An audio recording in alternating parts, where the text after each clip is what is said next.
Community Association CALUC meeting. I'll start that over just so we have a complete recording. I'll call the meeting to order. Welcome everybody to FGCA's CALUC preliminary meeting regarding a development proposal for 1733-37 Fairfield Road. I'll just do a quick acknowledgement.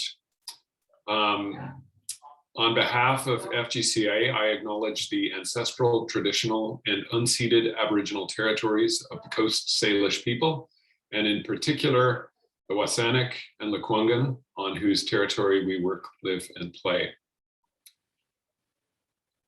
For quick introductions, my name is Dave Thompson. I'm the Vice President of Fairfield Gonzalez Community Association and a member of FGCA's CALUC, Community Association Land Use Committee. I was asked by Joanna Fox, our chair, to host tonight's meeting. She couldn't be here. We've got a number of members of the CALUC present here on the Zoom. So Ashley Fernandez is here. Owen Seifert is running the technical support for us. Don Mansour, I think, is here. And Owen, I can't see anybody else's face or name, but is there any other CALUC members online? I believe Michael is with us as well. Michael Hirsch. Okay, great. Thanks very much. I'll just quickly talk about what the CALUC process is. It's a process that's determined by the City of Victoria. There's lots of information on the City of Victoria website about how it works, but the role of the CALUC is to facilitate dialogue between land use applicants and the community in order to identify community questions and concerns regarding land use applications that may influence the proposal and result in changes more appropriate to the neighborhood. Our CALUC provides a fair and unbiased report to the city on the discussions that take place. The CALUC itself does not take positions, although other committees on FGCA may do so. The main thing that CALUCs do is hold community meetings where proponents or applicants explain their proposed developments and community members get to comment and ask questions. So this is not a community meeting. This is a preliminary meeting. We hold preliminary meetings on a given development prior to the community meeting. And the aim is to get an early indication of what the application is about and to explain to applicants what some of the relevant concerns or questions might be. So it's kind of like a preview of the development application. So at the preliminary meeting, the proponent or applicant or developer, we use those terms interchangeably, is going to present the plans, and CALUC members will ask questions or comment. Members of the public will be able to comment and ask questions at the later community meeting. By the way, from time to time, the committee does add people to its membership. If anyone on the line here is interested in joining, please advise one of the members of our committee. We've instituted a couple of changes in the past year.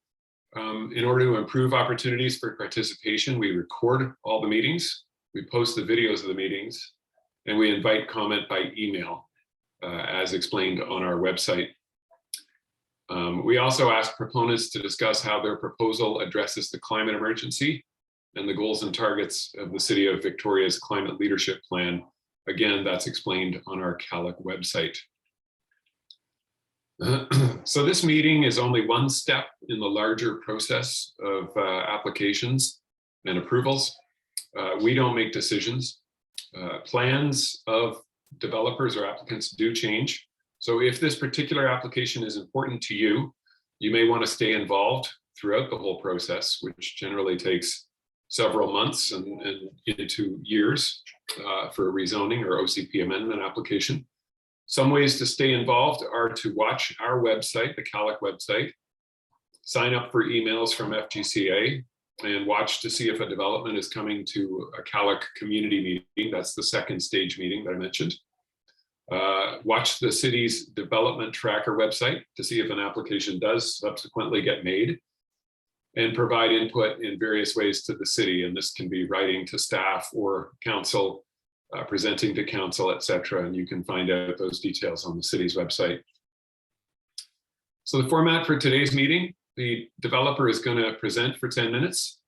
CALUC members will ask questions and make comments, and then we'll hear responses from the developer. We'll ask everybody to keep their questions and comments and responses short to a maximum of 2 minutes. And now we're going to turn it over to Melanie for quicker introductions of your team and your presentation.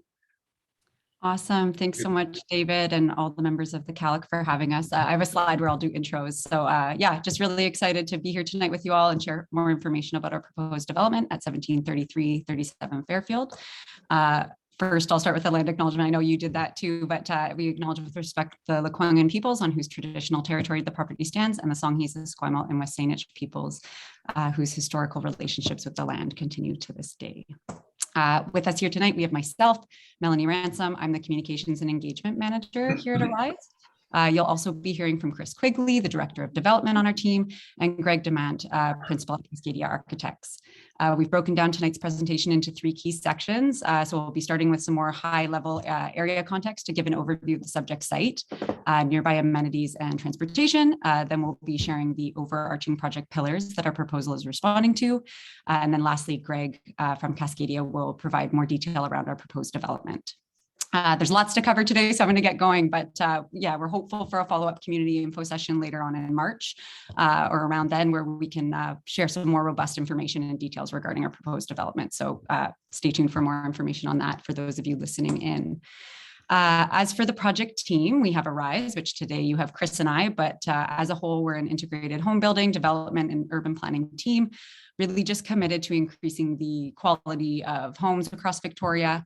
Our process is driven by innovation, data-informed design, really just looking to deliver diverse housing for all neighborhoods. We just really want people in our community to see options that reflect their needs across a full spectrum of housing types. Also on the project team, we have Cascadia Architects, a local firm based here in Victoria who knows the city like the back of their hand. They also know the neighborhood very well, and you'll get to hear more from Greg as we introduce the proposed development tonight. As for site context, the subject site we are discussing today is 1733-1737 Fairfield Road. So it's a collection of 3 sites situated on the south side of Fairfield Road. The collection of those sites meets at the corner of Fairfield and Beechwood and is comprised of 3 single-family homes as it stands today. Within the context of Fairfield Gonzales, this location is obviously very well situated and offers lots of day-to-day needs in close proximity to the subject site. And within a short walking distance, you'll find numerous schools, healthcare facilities, grocery store, parks, and even a few places to grab some coffee or tea. And from a transportation standpoint, this area is also very well serviced. Fairfield Road is a spine running through this part of the city, connecting lots of destinations from, Oak Bay Avenue up in the north, and direct routes into downtown. But now I'll pass it off to Chris, who will share a little bit more context about the importance of embracing areas like these, which are great candidates for added density. Great, thanks Melanie, and good evening everybody. Thank you for having us here tonight. So one of the things that all cities and I think all neighborhoods are facing is where to locate housing to respond to things like population growth and other drivers in our city. And we strongly believe that homes should be located near existing services, near existing amenities and other destinations in areas such as this Fairfield corridor. It's important because it results in efficient use of land so that we're not clear-cutting greenfield land on the periphery of our cities, but also provides homes that people need. And it provides homes in areas where people can walk, bike, and transit to many of the destinations that Melanie was just saying in the day-to-day. And the city's policies speak to a lot of these trends with things such as reducing car dependency, showing climate leadership, and also promoting housing choice in all of our existing neighborhoods in the city. But as well as thinking about where to locate homes, it's also vital we think about what type of homes our city needs. And many of you may have heard of the concept of a missing middle, which speaks to giving people a choice that's not a single family house, and maybe it's not even a high rise either. It sits in the middle of this spectrum. And at Arise, we really want to help people so that there is a diversity of housing options. And even just in the short term, we've been a business.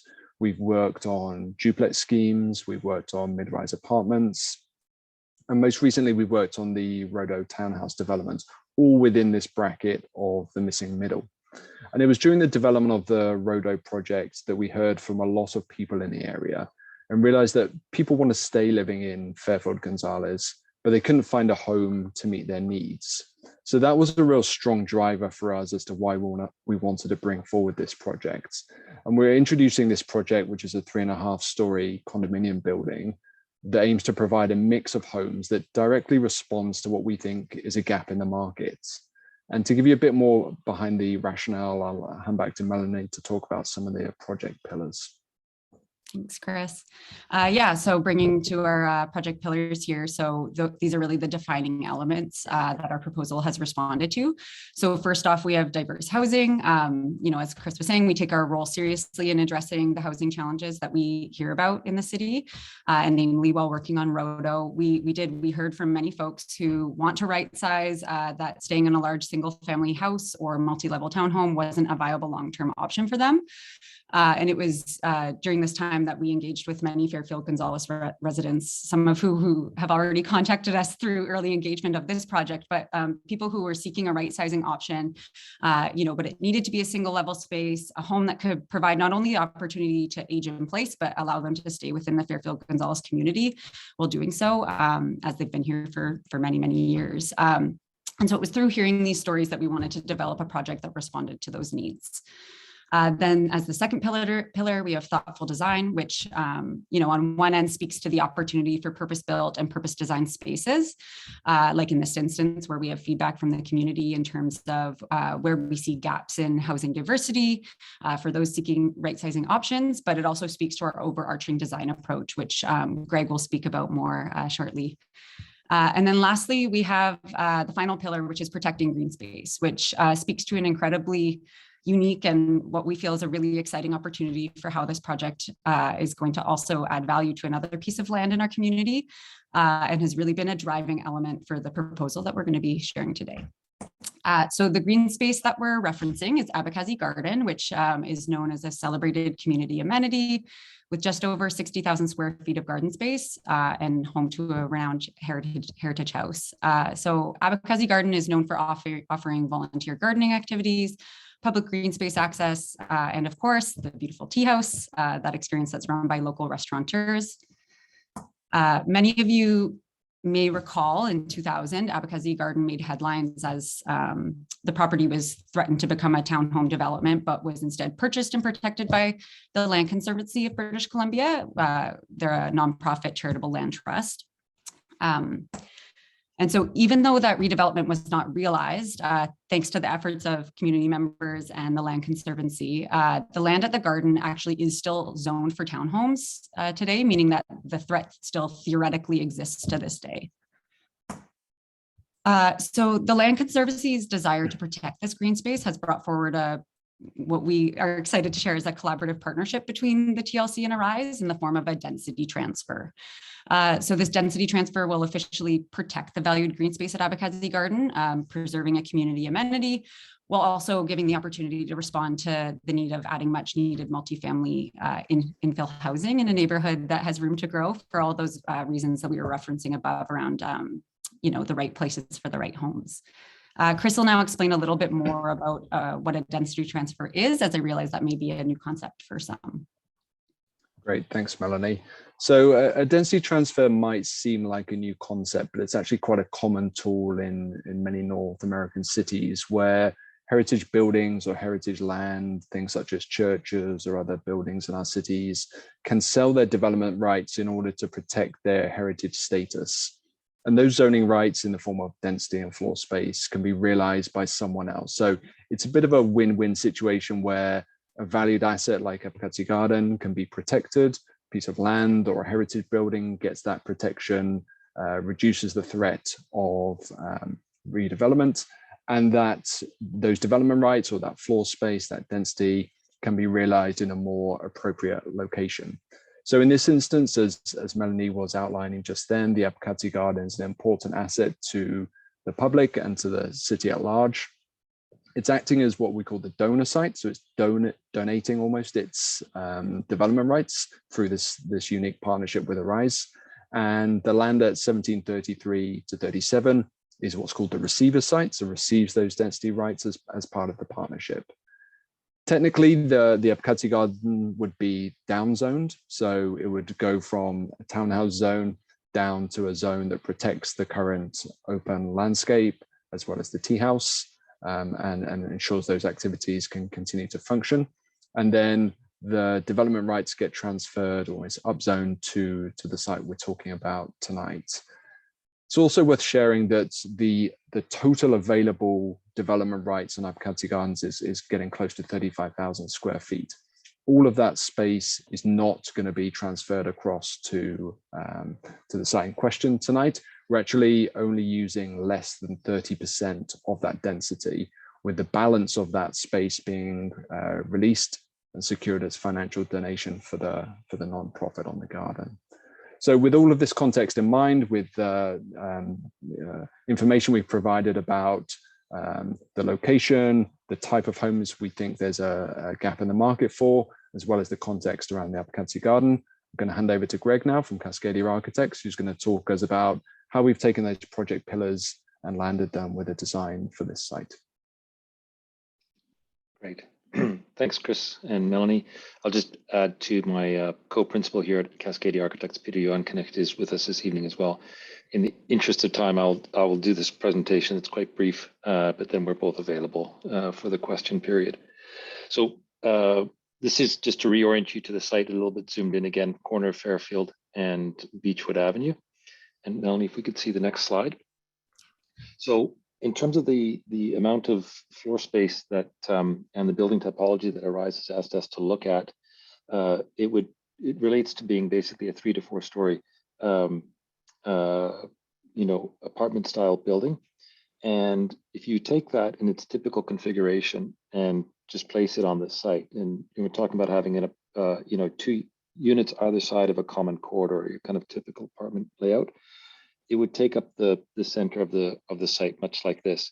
And so our first move in looking at the site would be to shift that closer to Fairfield. If you could just go to the next slide, Melanie. And by pushing the building closer to Fairfield, one of the first things that we can do, acknowledging the kind of typology of single family homes in the backyards that exist along Fairfield Road, if we go to the next slide, is we can open up that space at the back and kind of align our building within the depth of the houses that are on Fairfield Road. So the sort of the setback of building to the adjacent neighbors is very similar to the houses. So that is our kind of our first move that we're thinking to do with the site. And these are, we're very early in the development process here, but this would be the first thing that we would look at doing. And if we go to the next slide, you then look at this in section and say, well, this is the amount of number of units that we want to try and achieve on this site, somewhere in the, let's say, 15 to 20 unit range. And it would look in bulk something like this, but now we can start to kind of massage that and make it more context appropriate. So if we go to the next slide, the first thing we would do is, recognizing that we're on a busy street on Fairfield, is create townhouse units along Fairfield Road there. And by making those 2-story units, we can take the living spaces for those units and raise them up off of grade by a story, which makes them a little bit nicer for your level for your bedroom spaces and more private spaces to be not at the street. And then you have your living spaces down below. But that still leaves, if we go to the next slide, that still leaves the balance of the units that can be single level living, which is what Arise has asked us to look at, because this is the feedback they've had from people in the neighborhood, that they want an opportunity to have single level living within their neighborhood. And so we can still do 2.5 floors of regular, apartment style condominiums. And then we look at starting to shape this. So if we go to the next slide, and this is where Chris referenced a 3.5-story building, and what that really means is making the building look like it's 3 stories for neighbors. And we do that by the simple device of tucking in the uppermost floor, so that the top edge of the 3rd floor hides, from your point of view that you're looking up towards the building, hides the floor above. And so essentially we squeeze that in, we lose some floor space, we lose some area, but it makes the building more contextually appropriate to the neighborhood.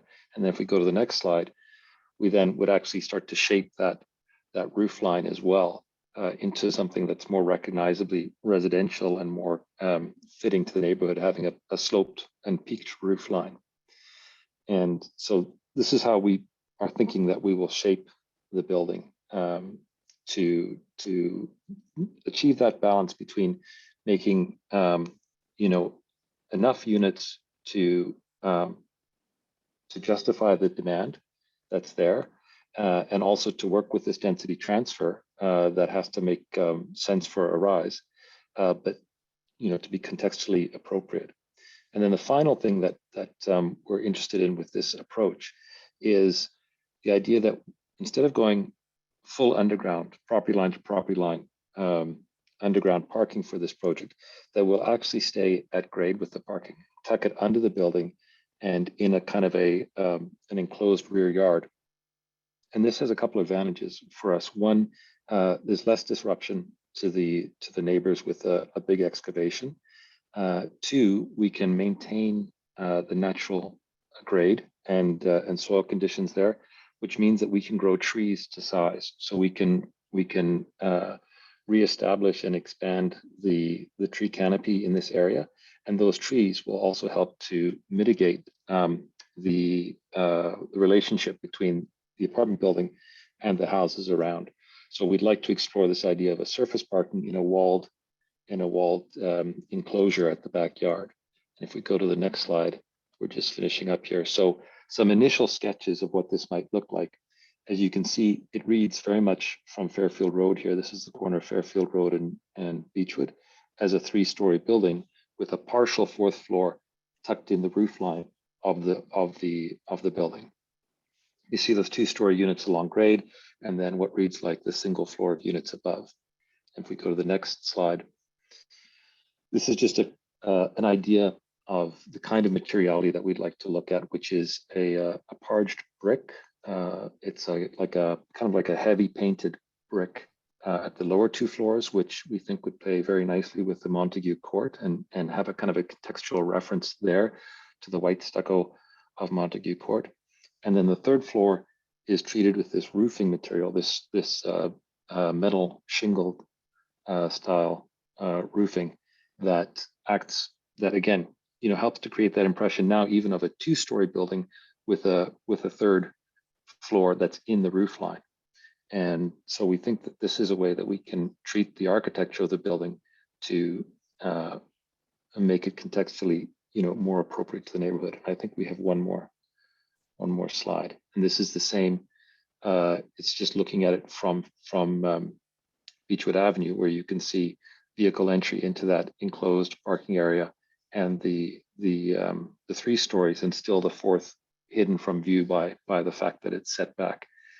So just to finally summarize then the last slide, as a kind of arrangement of uses on the site, you can see here we would have our vehicle access and our lobby access off Beechwood Avenue, which is both of those are stipulated by City of Victoria as that they have to be off of the secondary road.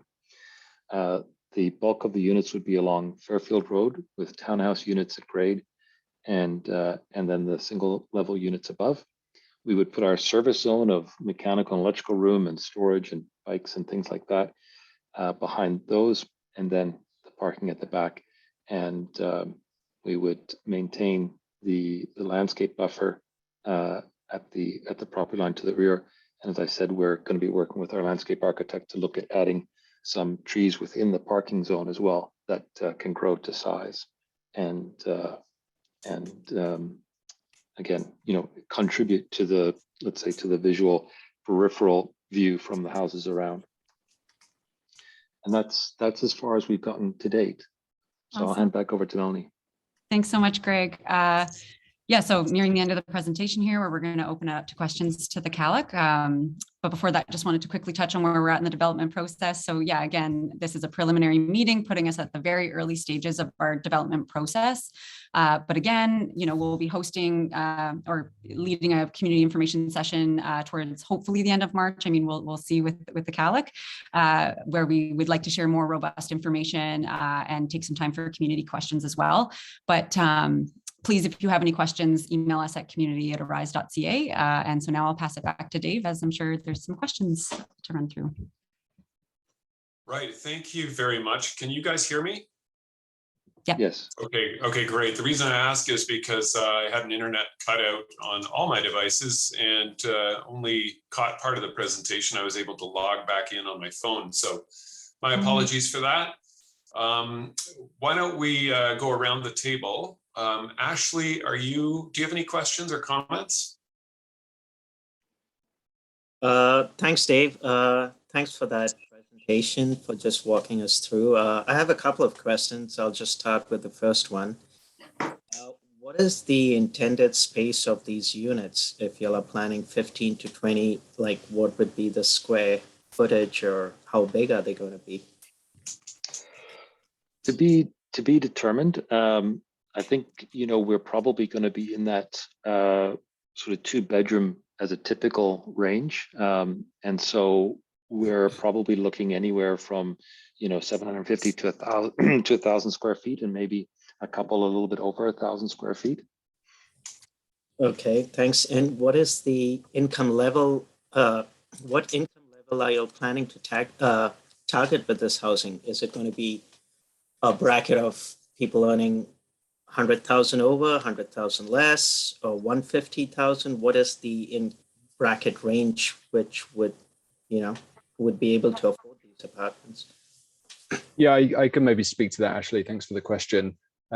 It's very hard to say incomes and sale prices when we're probably at least 2 years out from approvals and the ability to sell the unit. So I think what I would say is that, as Melanie and myself and Greg touched upon, is that people looking to downsize, maybe from single family houses, are looking for something that's affordable for their ranges, maybe if they're selling homes in the area. So we can't put exact price points because it's dependent on the size of the units, as Greg was saying, as well as future construction costs. But I think I would say if it's looking for sort of downsizer, right sizer, professional couples, it's going to be of a good market condominium product. There's probably some good comparables in the city.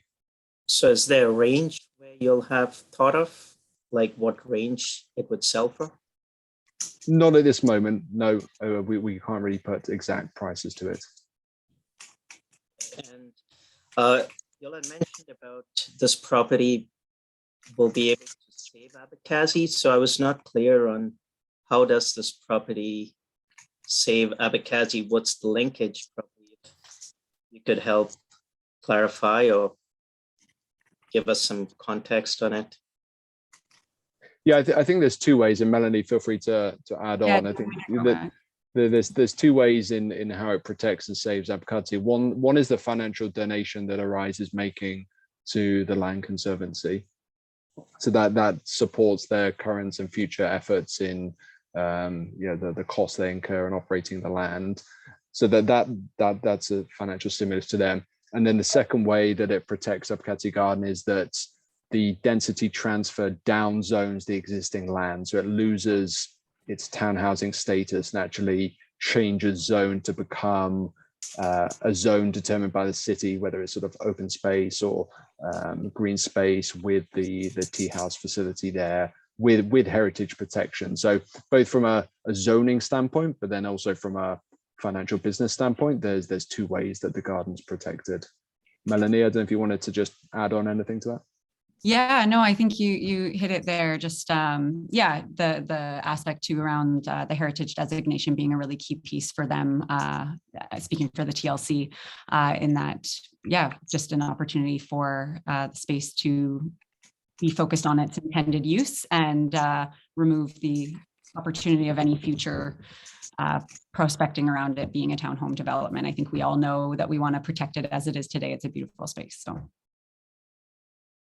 So is the Abkhazi Garden, is it right now under the ownership of,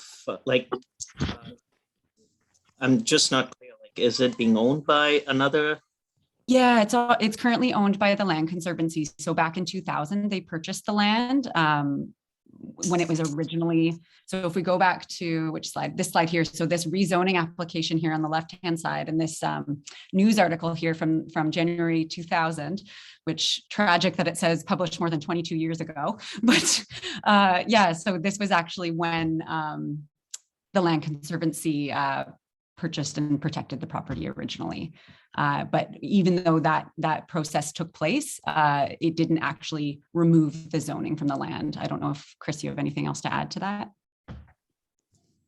No, I think it's just worth stressing that as of today, it is zoned as town housing. So that opportunity is there if for whatever reason an application like this came forward. But because of the partnership we've struck with the garden and the TLC, the intent is for that townhouse zone to fall away. Okay, thank you. Thanks for those answers. Yeah, no further questions for now. Great. Thanks, Ashley. Michael, are you there on the line and do you have any questions? Yeah, sure. Thanks, Dave. I thought I might follow up on the train about this idea of a density transfer and just ask if, well, maybe just for some clarification, I guess, if there's any examples of that happening in the city of Victoria, and to just clarify my understanding that I presume you're making a request that City Council downzone Abkhazi Garden, and whether you've broached that with the city. And I mean, not to discredit making a donation and to say it wouldn't be a positive thing, but like, couldn't Abkhazi Garden just pursue a downzoning in their own interest? Like, what's the connection with this site, I suppose, is my question. Yeah, I can maybe take part of that. So from a process standpoint, the City of Victoria technically is in support of a density transfer process. We haven't made an application, so they're not commenting on whether this project that we're presenting tonight and starting to get feedback on is supportable. They need to do a technical review for that to happen. But in terms of the mechanics of a density transfer, they are aware of it and support the concept. I don't believe it's something that's been done in this form in City of Victoria. It's been done in other cities. The City of Vancouver does it quite a lot with heritage buildings to protect heritage buildings where density rights are sold and realized somewhere else. So there is best practice in how to do it. It's just not been done in this form for Victoria, but we have had discussions with staff who are aware and in support of that. Melanie, I don't know if you wanted to maybe just cover the sort of donation piece. Yeah, I mean, I think, I guess theoretically their zoning is a asset that they have, and being able to have us purchase that from them, I think is a total benefit to the TLC and the gardens to continue its operations. We hope for the long term, for time immemorial. So yeah, I don't know if that answers your question in terms of why they wouldn't just downzone themselves. Like, I think for them, it's a benefit to take this approach, if that makes sense. Yeah. So certainly, I guess what I'm kind of thinking of is certainly there's going to be those, in the neighborhood and immediate neighbors who might say, hey, this is a lot of density in my backyard. And so sort of following through, like, well, okay, is this it's already owned by the Conservancy? And I know, I think I've seen some stuff in the news saying, like, are they struggling to support all of the properties they own or something? That tangent here, but like, is the community realizing an actual benefit in the historical preservation of the garden, or is it already protected under the existing Conservancy ownership? I guess that's kind of my thinking, knowing that probably this level of density is going to be somewhat controversial. Yeah, one thing I would just tag on, Michael, is without this partnership, I think the redevelopment threat would be greater, and maybe some of the challenges they face as a non-profit trying to run in these challenging times would be greater. So yeah, with this partnership does add value to the TOC and to the future operations of the site for sure. Okay, appreciate it. How much, could you weigh in on maybe how much additional density you see in this project with this transfer versus what you might have proposed without it? Yeah, well, yeah, it's hard to disentangle those things because we've only really come at this project through the partnership, so it's a bit of sort of a package of sorts. I wouldn't want to sort of maybe peel some off and then say, oh, suddenly we have a slightly different project that is equally pursuable, because for us this was an opportunity to the TLC reached out to us as a firm, and therefore we've always seen it as a package from a policy standpoint.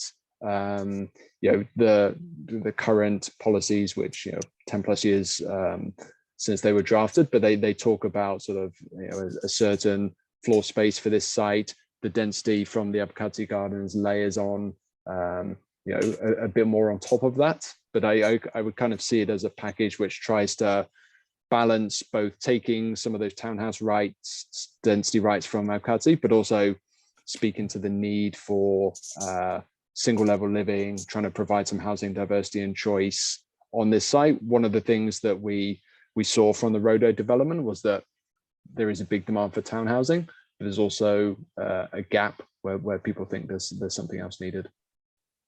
Yeah, certainly. I guess maybe my final comment is certainly there is an extremely limited amount of this type of housing in the neighborhood.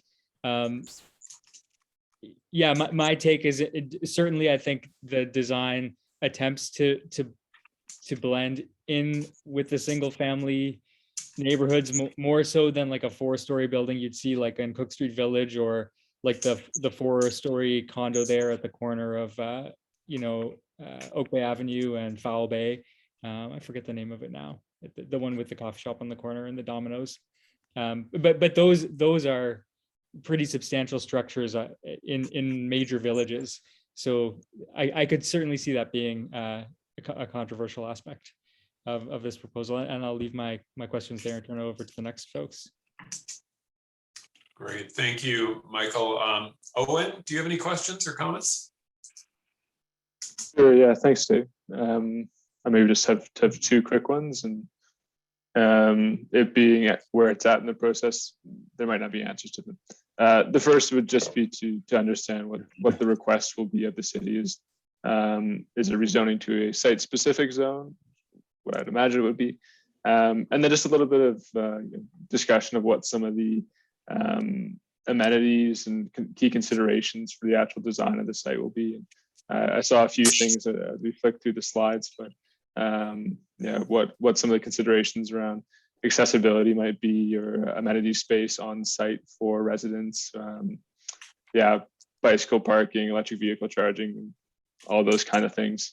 And if there's anything you can comment on this point around some of those themes. Maybe I'll take the first one and then hand over to Greg to speak a little bit more about some of the design drivers. It's a little too early. We're still working through the design and sort of numbers and things, but I think it would be site specific, and that might partly be answered by how the city want to treat the density transfer and how that's locked in from a process standpoint. So as soon as we get information on what that looks like, we'll be able to share that with the people that want to keep informed. Greg, do you want to maybe touch on some of the design pieces that sort of add amenity to these homes? Yeah, I think,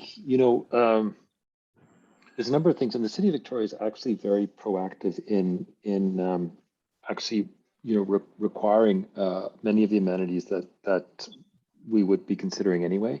So, for example, things like, this building will be designed to step 3 of the energy code, which is in advance. It's more advanced than the provincial minimum, but the city of Victoria has required it. So it'll be an energy efficient building. We are exploring, it's not determined yet, but we are exploring with Arise the potential going all electric in the building. There's some technical hurdles to overcome with that, so it's not something that we would say is guaranteed. But by going all electric, we can also dramatically cut carbon emissions from a building like this over the course of its lifetime, which is obviously where we want to be headed with all of our design. We will have at-grade secure bicycle parking with electric charging for bikes, and we usually try and include space for cargo bikes and things like that in our bike rooms now. We will have some electric charging capacity for vehicles, and the City of Victoria actually, by the time this building goes, assuming it gets approved, by the time it goes to building permit, the city's bylaw will be in place around electric charging, so we'll be having to meet that requirement.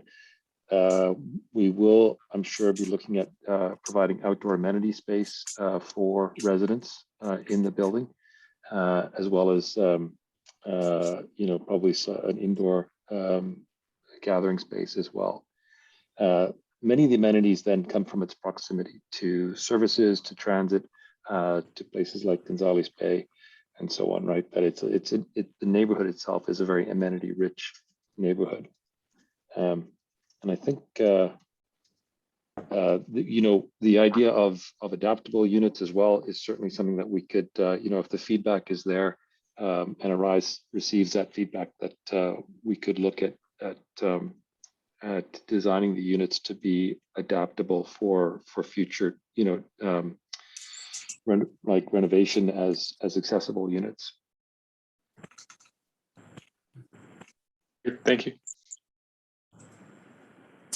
Owen, did that cover everything for you? I think so, Dave. Thank you. Okay, thanks. Don, are you there? And do you have any questions? Yeah, thank you, Dave. You covered most of them, but the one that Ashley brought up is the one that's most concerning to me, and that is affordability. Do you plan to have the price range before you go to council with this? I think the more study we do on the project, as Greg was saying, we're still sort of working through some of the pieces. We can start to get a better sense of what it looks like. And again, I would point to comparables in the marketplace of things you could sort of reference. If that's selling at that point and it's similar location, similar type of product, then that's probably the best, because that's the market telling you what homes are going for in certain areas of the city at certain sizes. I think even going before council, there's another 12 months probably until you start possibly selling, possibly building, depending on if we choose to pre-sell these units or not. A year is a big time. The last year we've seen lumber prices go all over the shop.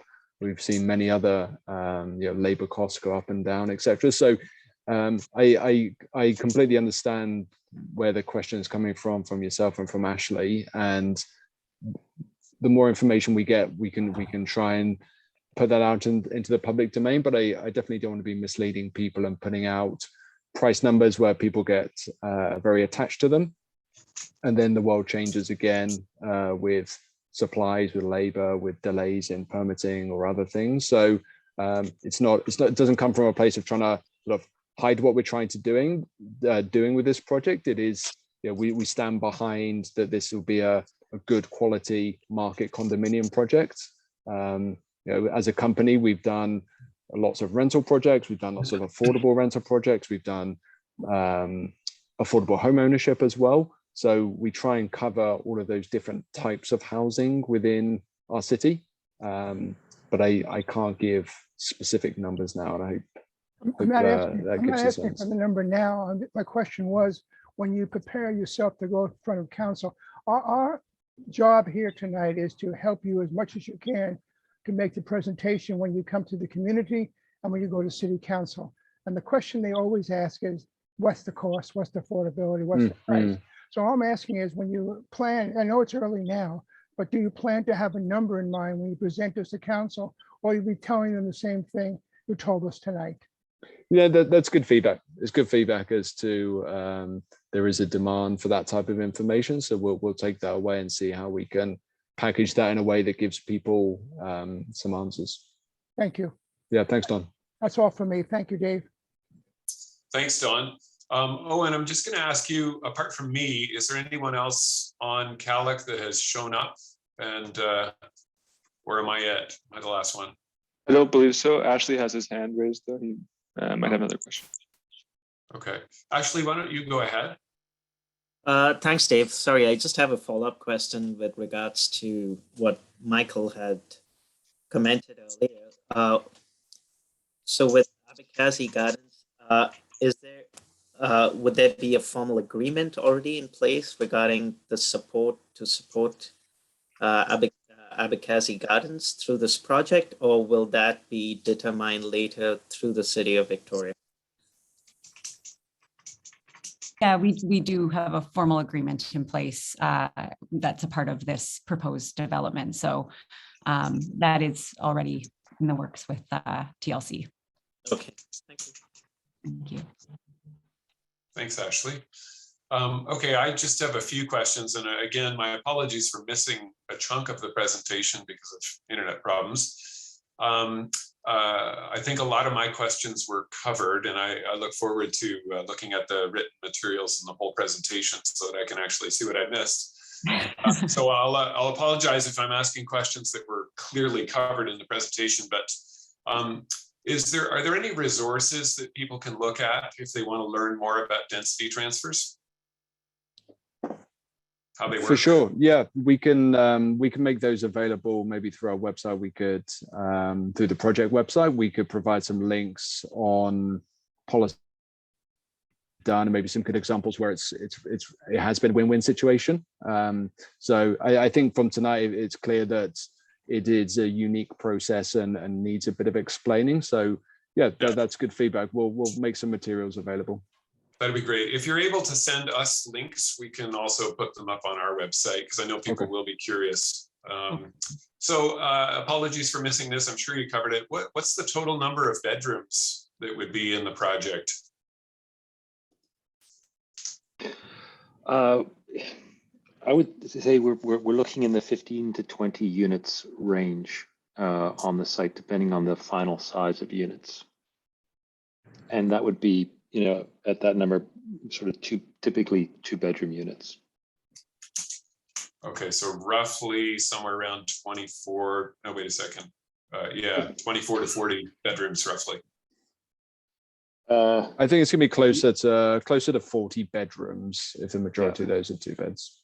Okay, thanks. Now, you talked a little bit about price. I have a different question about it.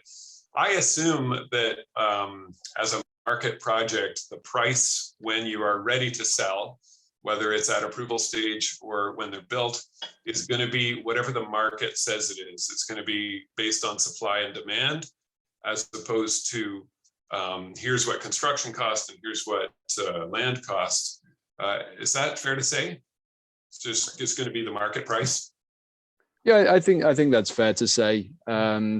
This isn't a project where we're looking at providing some below market units. We feel that the donation to the Abkhazi Garden is a big public amenity benefit. That's almost sort of putting the community amenity up front there, as opposed to layering that into any type of housing affordability. So yeah, I think that's a nice crisp way of saying it. Okay, thanks. Just on zoning and the OCP versus this proposal, you may have covered it, but can you give us a sense, if you haven't covered it yet, can you give us a sense of how different this project would be from the zoning or the OCP in terms of just the basic geometry like height, setbacks, floor space ratio, stories? Yeah, from a height and sort of massing standpoint, it's not drastically different from what's being entertained on sort of OCP, because I think, as Greg was showing, if you caught some of the graphics he was showing on the 3-story form, the OCP entertains 2- and 3-story type forms on Fairfield Corridor.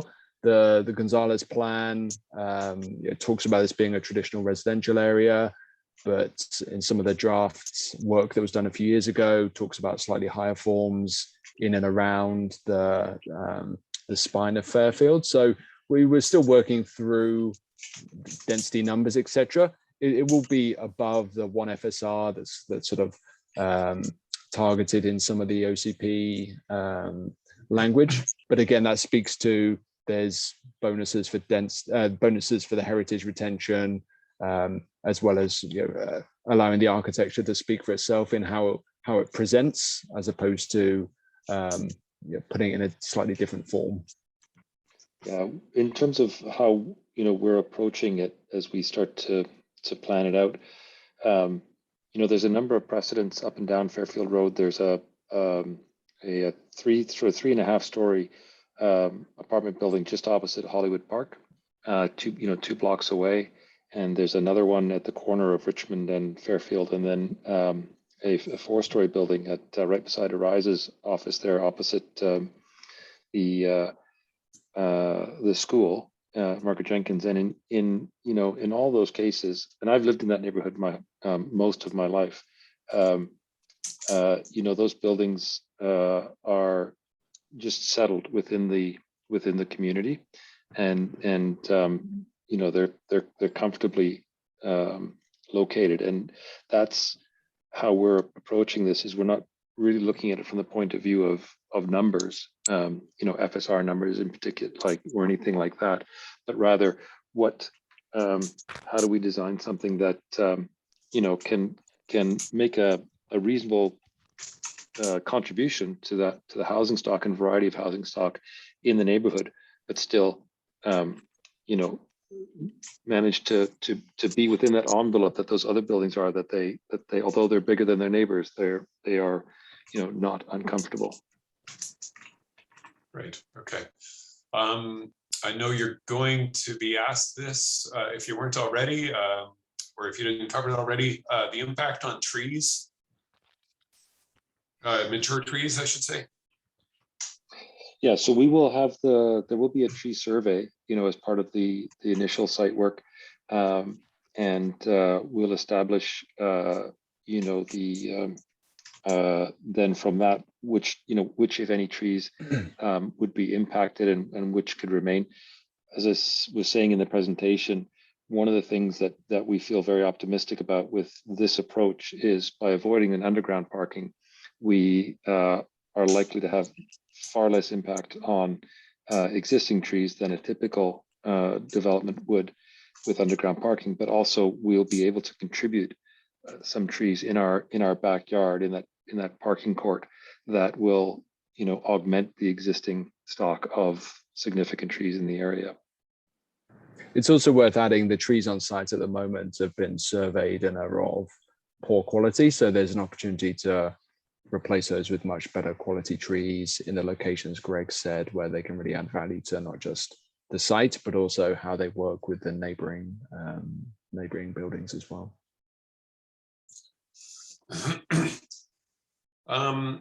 In terms of transportation, this neighborhood is quite close to downtown.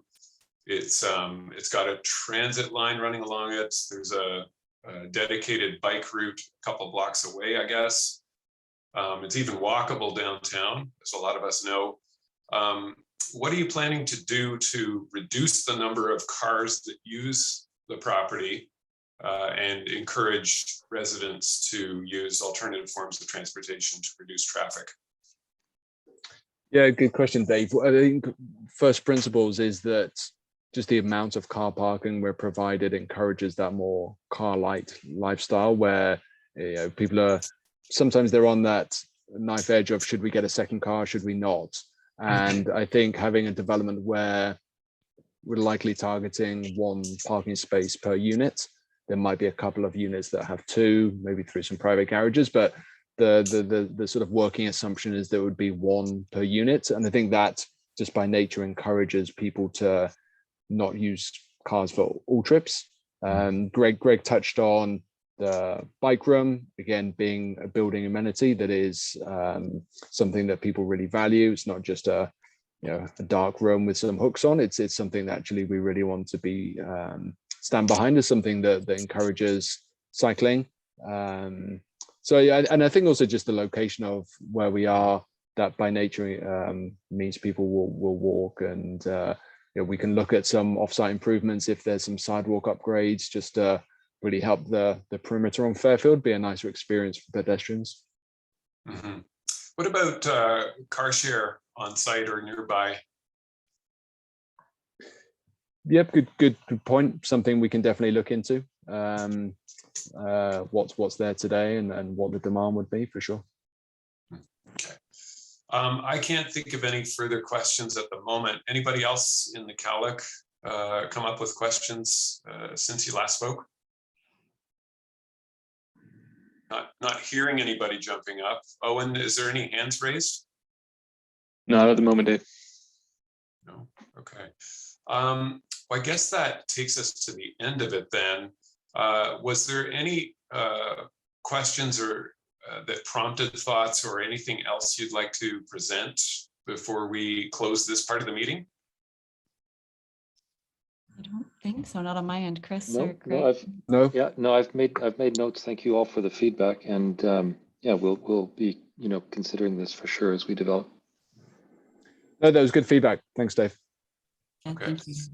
Well, thank you all. Thanks to both you, the presenters, and to the community members who have tuned in with great interests in their neighborhood. Again, this was a preliminary meeting at a community meeting that will come if the applicant chooses to pursue this. Community members will get their own chance to provide input and ask questions. Again, thank you all, presenters and communities. The CALUC members are going to stay on the line for a quick meeting about unrelated topics.